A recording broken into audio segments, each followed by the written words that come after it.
Jy luister na Isak Du Plessis op Nuuspod.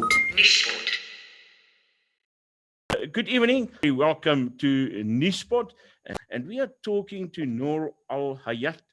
She's from America, and she is voting for Trump.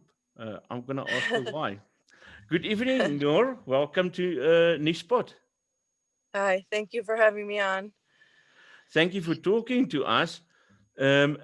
And I think anyone that's having a look at this now, with all due respect, will ask, but why Trump? Well, it's kind of a catch-22. Personally, I don't like him as a person, but for me, this is about policy, not about personality. And it took a while to come to that conclusion, but the Democrat Party does not represent Islamic values or American Muslim values.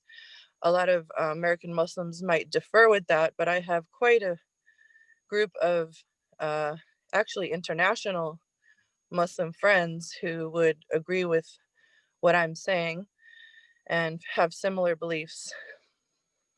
Yeah, that's interesting. I had a look while I was waiting for our meeting, and I see that there are not just a handful. There are quite a lot of Muslim people in America that's voting for Trump. Yes, there actually is Muslims for Trump groups online and Facebook. So it's But how does that make sense, or explain it to us? Because normal South African would battle to understand this, because what they see, or what most anti-Trump people see, is an obnoxious, misogynistic, racist president. And here we have someone who's really not in a group that we would think would support Trump. Can you explain to us the strategy behind it? well, for the first couple of years, for the first 3 years of his presidency, I was hating him. I would just cringe at the sight of him. I couldn't stand the way he would speak. I don't find him eloquent or classy. But then you have to realize that the issues that we're battling in America for our religious freedoms, or even just our constitutional freedoms, are in a great threat, because the Democrats, once you realize your freedoms are being challenged in a very strong way, an aggressive way, you start to have to look at things with a microscope. Mm-hmm. And so, yes, I don't like Trump, and I can't even imagine being like at a Trump rally or something, but I started to look at the real issues. And the issues were that Islamic values, or even not even, let's just go out of Islamic values. The American Constitution stands for your right to a bodily autonomy, for religious freedoms, and just freedoms in general. And the Democratic Party, charades around that they are for everyone and inclusive of everyone. But the issues, point blank, they are very pro-abortion. It's like an epidemic here. I mean, I'm not saying that, there's not one single woman that shouldn't be allowed to have an abortion if she was raped or something like this. That's different. But they are just unbelievable. They shout their abortion. They have no humanity. And Islamic values, I'm sure we have certain small cases where something like that would have to be allowed, but to say that you have a right over your body when you're harming another body just because it's not convenient for you is not the answer. And we value life and honor all human life, and I don't like their stance when it comes to that topic. They're now allowing not just the American laws, but the in New Zealand and other places, they're allowing abortion up to birth, 8 days before birth. That's like straight murder. So I can't go along with that stance, number one. And number two, there's a huge LGBTQ indoctrination going on in the schools. I personally homeschool my children, but I mean no harm to anyone. I don't expect other people to live, following my religion or even Christian religion regarding homosexuality and whatever. But for them to be, sexualizing our children and teaching them about graphic sexual things in school that they shouldn't even be thinking about at the age that they're being taught this now. And what's next? They're going to allow pedophilia next. I mean, it's I'm not saying that homosexuality is the same as pedophilia, but it's kind of, that's the next thing on the I hear on the you. totem pole. I hear you, and I want to ask you if I understand you correctly. Are you saying that your right of opinion is getting squashed under a liberal democratic system? Yes, I mean, they're so far left. They just have no moral compass whatsoever. And the number one issue for me and my friends is medical freedom. We do not want mandatory vaccinations of any sort, and we don't agree with them, and we don't want them. And under the Constitution of the United States, that's always been upheld. It's kind of infringed upon in some areas, but now they're that's what they want. That's their goal, is their mandatory vaccines. And that we're protecting our children. I'm a mother of vaccine injured children. I know thousands. So if other people want to do it, I have no problem with it. If other people want to, do whatever, as long as it's not coming into my household, I can't stop them, because that would make me also, overreaching. But we want to keep our rights, our bodily autonomy, our rights under the Constitution, and we feel threatened by the Democratic agenda.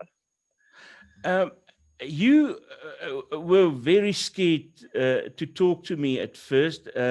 It was quite a battle to arrange this interview with you. Is it really that bad, the divisions between the different camps?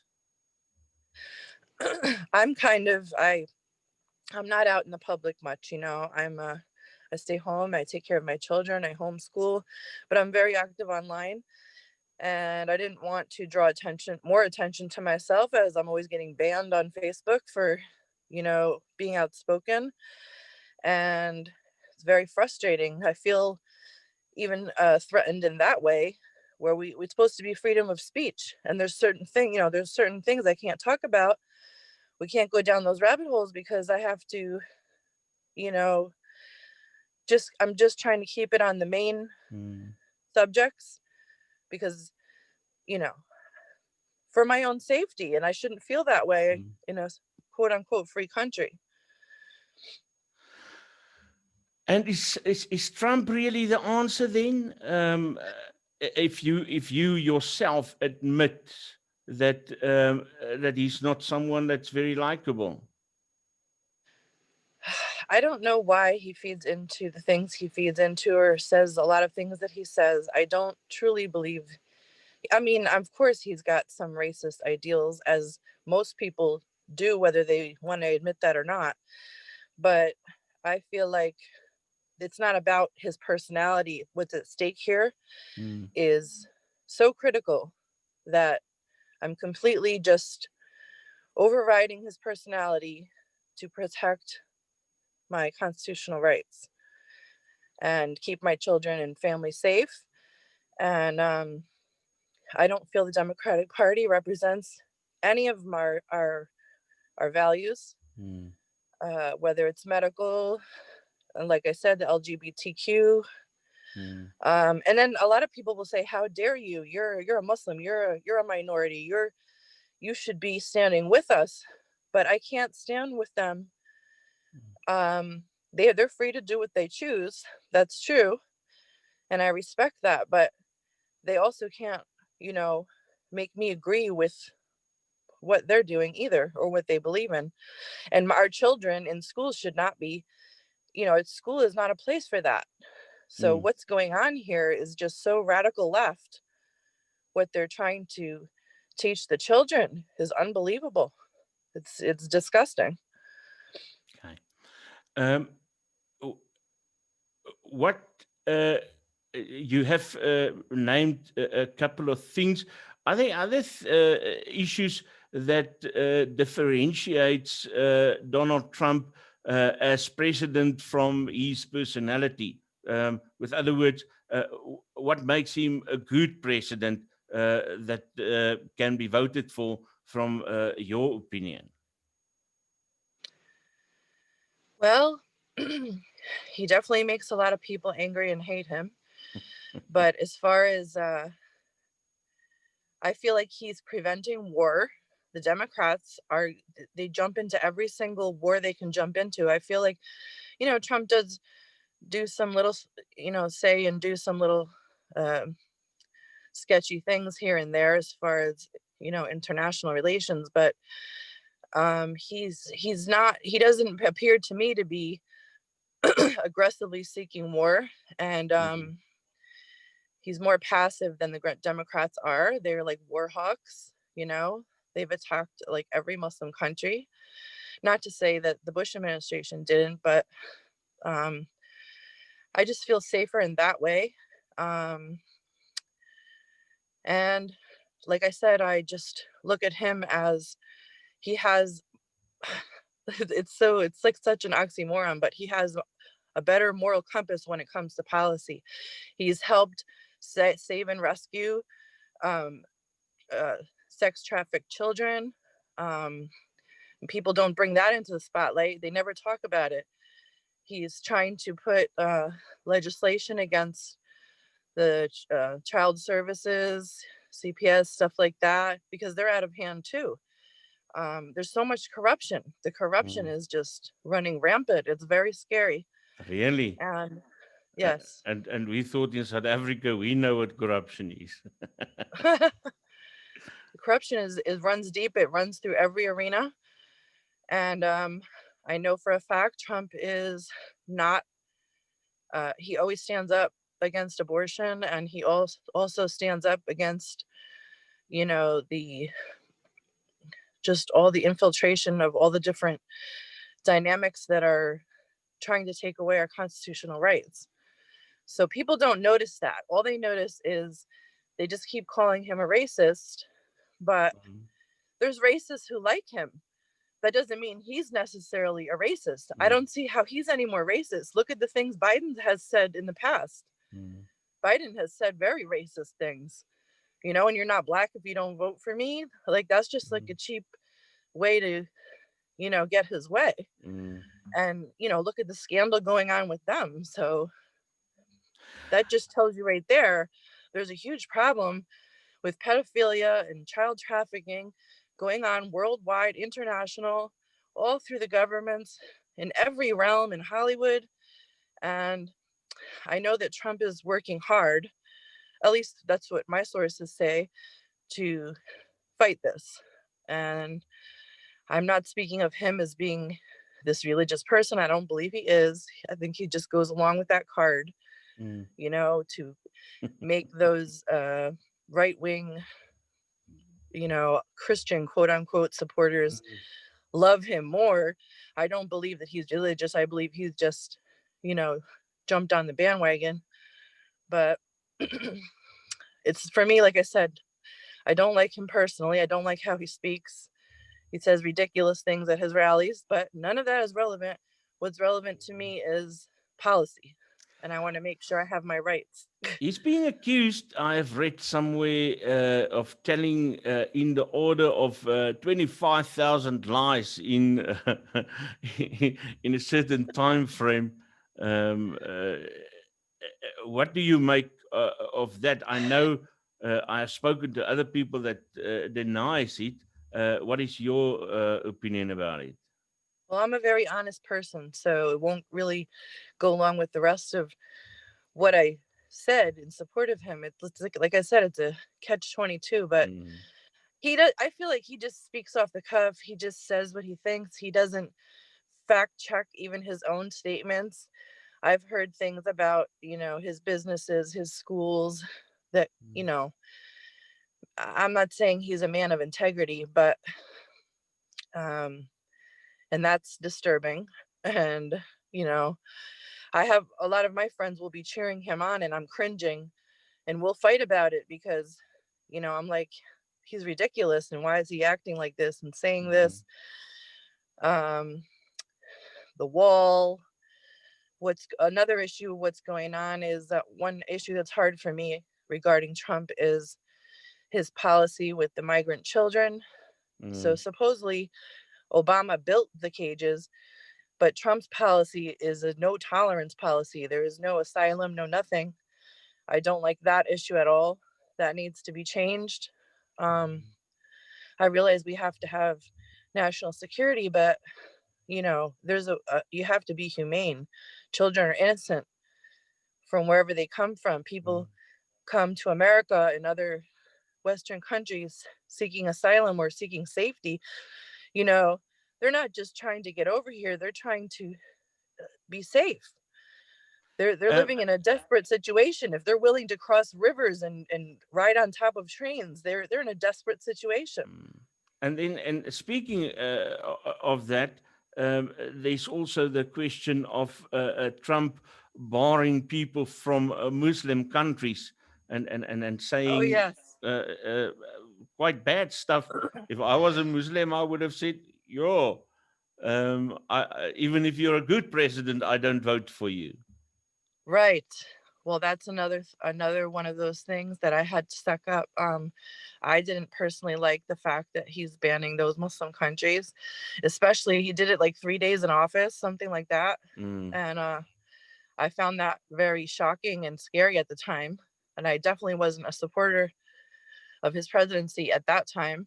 mm, But when it comes down to how severe the issues are now, how critical the issues are now, I don't have any other choice, I understand. or we don't have any other choice. Those who are seeking medical freedom.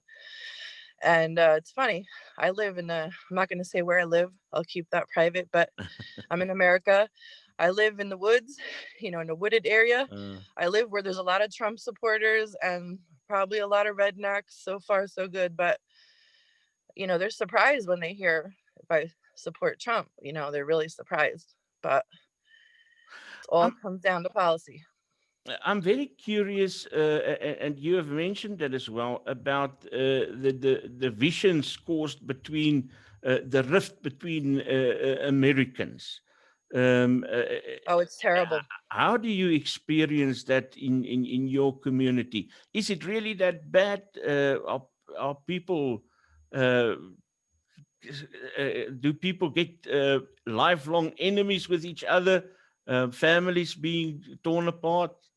Yes, families are being torn apart. Half of my family are diehard Democrats. Um, they march in LBGTQ parades.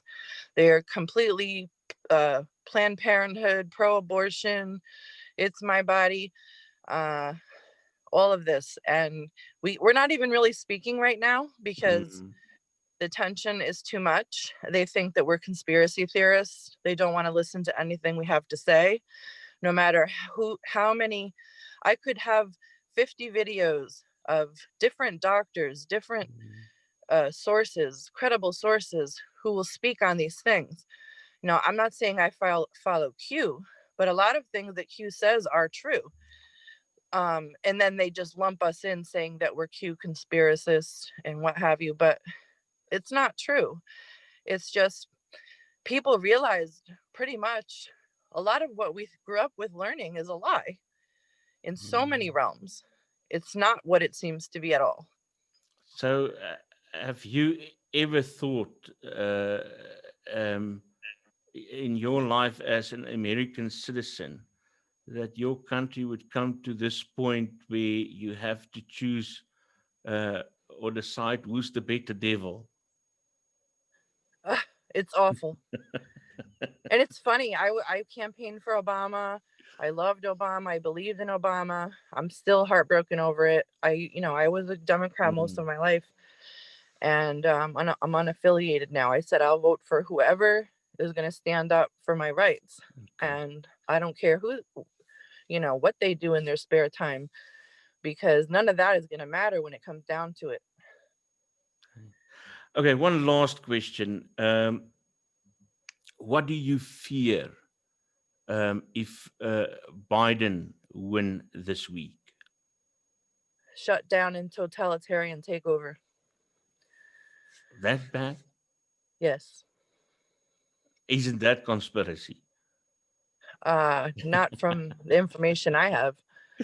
He wants to shut it down. He wants to shut it down. Businesses are suffering. People are suffering. People are having mental illness. People are depressed. Families are breaking apart over it, over, a virus that's less dangerous than like the common flu, and these ridiculous 6 feet apart rules and all this stuff. I mean, fine, wear a mask, take care of yourself. There's no talk of raising your immune system. There's no talk of zinc or vitamin D. It's all just, don't come out of the house. You're going to die. They're extreme. They're very extreme. And there was one other thing I forgot to mention, because you asked me in the beginning, what are the topics? Gun laws. Americans have the right to bear arms for protection of their land, their property, their livelihood, especially in a rural area like where I'm living. And the Democrats just want everyone to hand in their guns. And I'm not a violent person at all, but that's just scary to me. Like, you feel completely vulnerable to whatever they're planning to do. And I don't feel comfortable with that thinking at all. I think that, they should have background checks, and but people, if they wanted to get guns, they can get them in the street. So having all the laws is not going to solve the crime. That's a whole nother issue. But Americans have the right under the Constitution of the United States to bear arms, to have bodily autonomy, to have freedom of speech without being scared to talk. And that's not what we're experiencing right now, and there's just a great, great divide. And I believe if Trump wins, there'll be possibly a civil war. And I believe if Biden wins, it could be a world war, because they want war. And I don't want war. We want peace. Noor al Hayat, thank you very much for talking to us, and all the best. I really appreciate you talking to us, and go and do the right thing for you. I hope may peace prevail in America. Yes. Well, peace prevail, and in the next election, bring someone that's fully rounded and, has the character and the morals to keep our rights. We will pray for that. Keep going. Thank you. Thank you.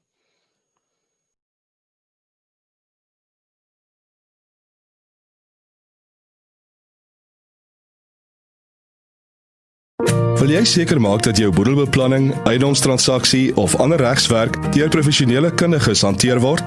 Hurterspies Prokureurs beskik oor uitstekende kundigheid wat die opstel van testamente en die hantering van boedels betref. Hurterspies Prokureurs het ook bekendheid verwerf vir hulle sukses met litigasie oor jou burgerregte. Kliënte se unieke behoeftes word deeglik deur kundiges op elke terrein hanteer. Skakel Hurterspies Prokureurs vandag nog vir 'n konsultasie by 012-941-9239 of stuur 'n e-pos aan admin@hurterspies.co.za. Dis 012-941-9239. Nuuspod. Die tuiste vir Afrikaanse stories agter die nuus.